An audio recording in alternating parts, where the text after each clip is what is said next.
Bonjour à tous, aujourd'hui on avait notre dernier contrôle de l'année, enfin je crois que c'était le dernier et je suis vraiment super content parce que j'en peux plus vraiment, je suis à bout, à bout, à bout vraiment.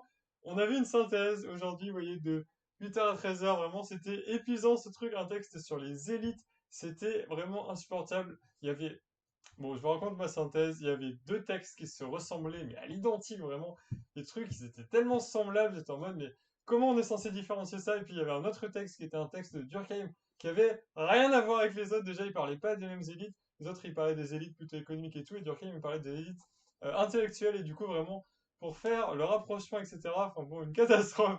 Une catastrophe. Enfin bon, je m'en suis sorti dans les temps en plus, dans les temps. Mais bon, c'était pas une partie de plaisir. Bon, en tout cas, j'ai l'impression que ça se ralentit. Voilà, j'ai l'impression que il y a moins de pression d'un coup.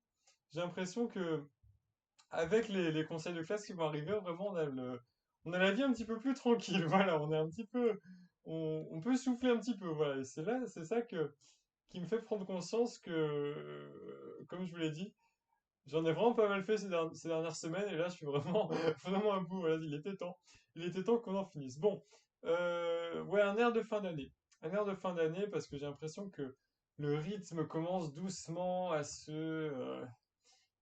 comment dire, on- je sais pas comment dire, vous savez, c'est toujours cette ère de fin d'année qui est particulier, enfin voilà, on le sent quand il arrive, les choses commencent à aller plus lentement, on commence à prendre un peu plus son temps, à avoir un peu moins de pression, à faire un petit peu plus les choses qu'on veut, enfin, voilà, moi c'est le sentiment que j'ai en ce moment, et ouais, et en fait, c'est bien, j'en ai besoin, mais c'est un peu dangereux parce que si on commence à se relâcher tout d'un coup, ça va être difficile de se remettre en selle. Alors, c'est pour ça que j'ai fait deux choses. Voilà, j'ai fait deux choses.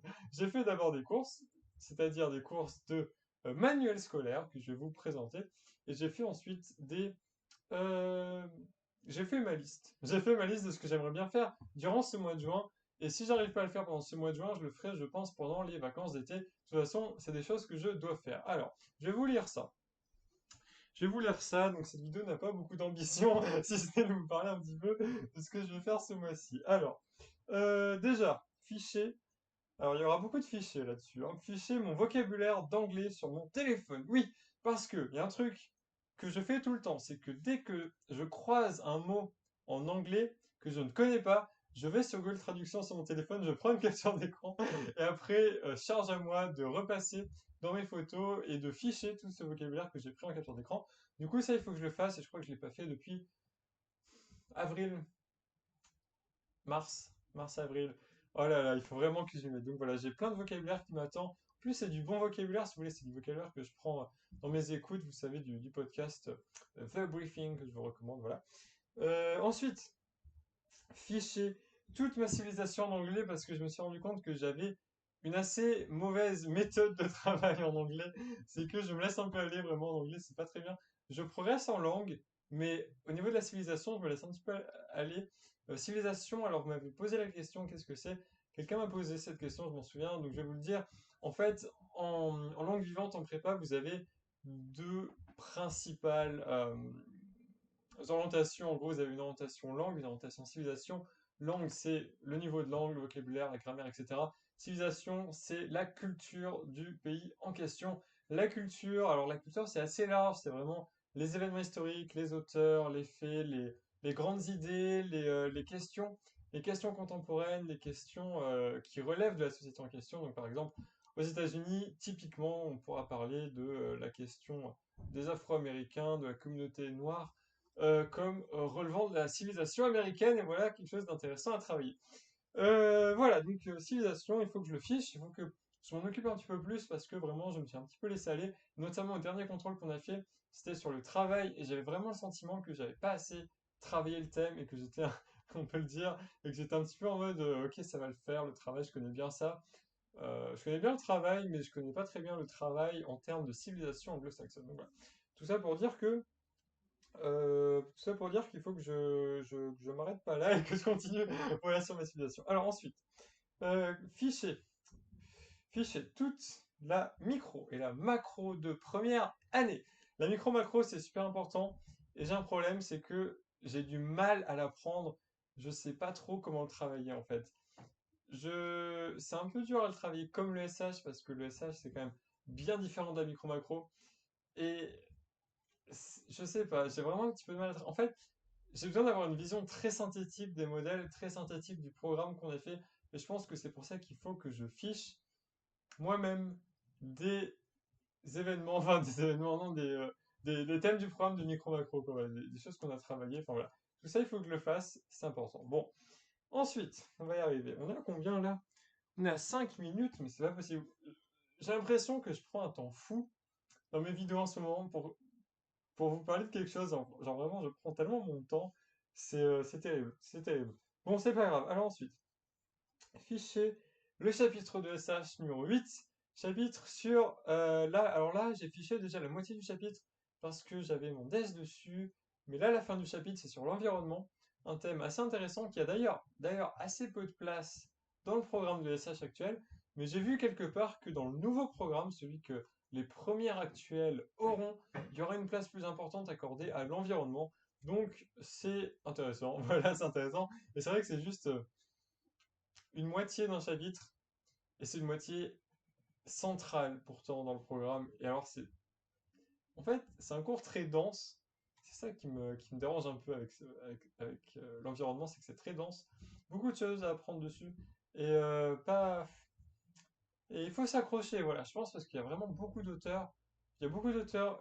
Quand on a fait le cours avec ma professeure, j'ai décroché pendant une demi-heure et je m'en voudrais toujours parce que du coup, je sais que dans ce chapitre, il y a une demi-heure de cours auquel j'ai rien compris. Il y a plein d'auteurs, il y a plein de dates, il y a plein de chiffres, j'ai rien compris. Il faudra que je repasse dessus. Bon voilà, ne décrochez pas en cours. Conseil obvious. Alors ensuite, fichier aussi l'histoire de la pensée économique.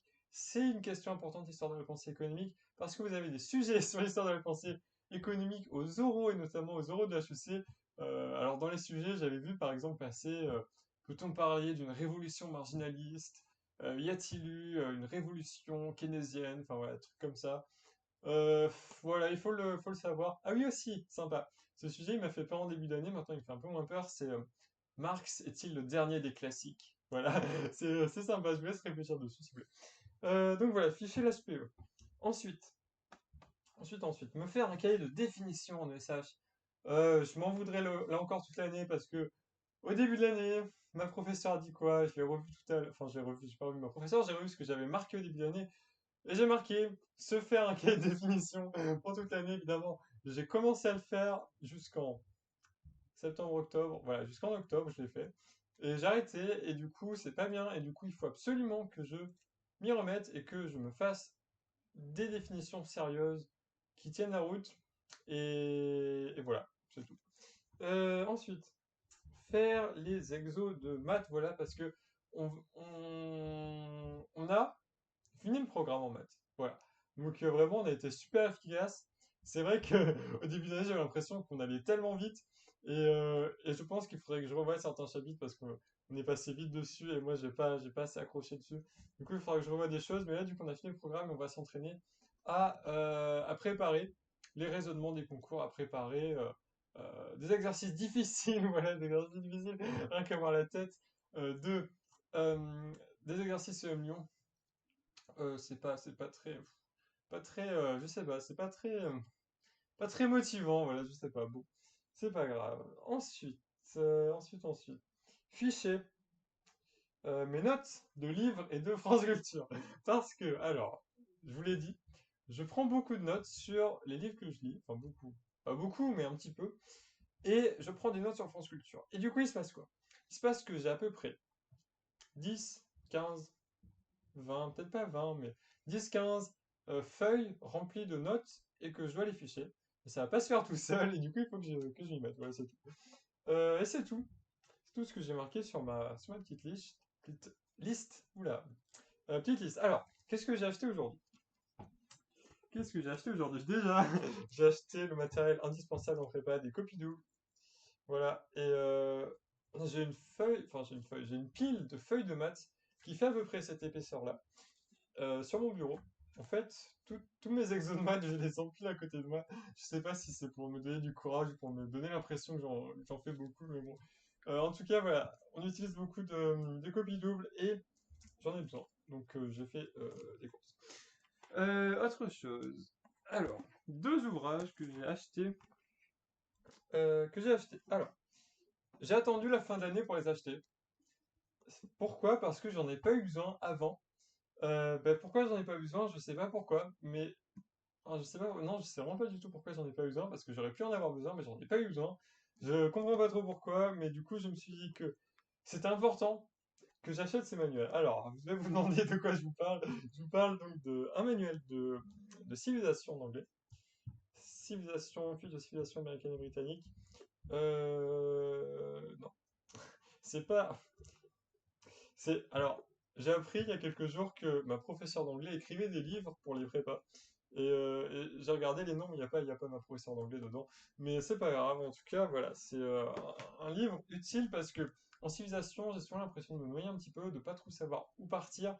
On a un bon cours de civilisation, mais moi j'aime toujours approfondir plus. En fait, ce que j'aime faire, c'est approfondir et synthétiser. Et j'ai besoin de ce mouvement-là parce que sinon, je maîtrise jamais bien les choses. Voilà, j'ai besoin d'en faire beaucoup et de réduire tout ça. Voilà, c'est un peu comment ça marche avec moi pour tout ce qui est les matières littéraires en fait. Ensuite, dernier ouvrage que j'ai acheté, Culture Générale, Optimum. Culture Générale, alors je sais pas si je vous les recommande parce que je les ai pas lus encore, hein, mais je pense que ça me sera utile parce que on a fait pas mal de choses cette année en cours et il y a pas mal de choses que j'ai pas très bien compris parce que j'étais pas suffisamment attentif, je l'avoue. Et donc, il faut que je rattrape un petit peu. J'ai pas grand-chose à rattraper, mais j'ai vraiment besoin de me remettre un petit peu les concepts au clair et surtout de les apprendre parce que c'est une chose de suivre les cours, mais c'est une autre chose de les apprendre. Et ça pourrait être bien de faire ça pour se préparer un petit peu aux oraux de culture générale de HEC parce que c'est uniquement pour ça que je fais ça. Voilà. Alors, vous allez me dire, vous êtes un petit peu ambitieux d'imaginer de pouvoir faire les oraux HEC, mais il vaut mieux se préparer à tout. Il vaut mieux se préparer à tout que de ne pas se préparer après le jour J, d'être un peu en panique. Voilà, c'est tout. C'est un petit peu comment je pense la chose. Voilà. On est à combien? On est à 12 minutes. 12 minutes où j'ai réussi à vous présenter ce que j'allais faire ce mois-ci en prenant beaucoup trop mon temps, en n'étant pas assez efficace et en parlant trop lentement et en hésitant beaucoup sur ce que je disais. Tout ça, c'est parce que je suis assez fatigué. Donc, je vais faire des efforts pour prendre un peu de recul euh, et désigner des priorités. Voilà, c'est ce que je vais faire. Bon, dites-moi comment vous allez, vous, en ce moment. Je sais qu'il y a beaucoup parmi vous qui sont en terminale et qui font pas grand-chose en ce moment. Vous me l'avez dit en commentaire que vous avez fini en fait les cours parce que du coup, vous avez votre troisième trimestre qui est terminé. Le bac, c'est fait. Enfin, du coup, je sais pas trop ce que vous faites en ce moment. J'espère que vous êtes un minimum, franchement, un minimum travailleur pour préparer la prépa parce que sinon, si enfin, deux situations. Un élève qui a rien fait depuis mars, qui entre en prépa, un élève qui a travaillé depuis mars et qui s'est préparé à la prépa pendant 6 mois. Qui va le mieux réussir en début d'année? Voilà, je vous pose la question. C'est pour ça que je vous conseille quand même de ne pas vous laisser aller totalement, mais profitez quand même de, de votre fin de terminale. Voilà. C'est tout ce que j'avais à vous dire. J'espère que vous vous portez bien et puis on se dit à bientôt pour de prochaines vidéos. Salut!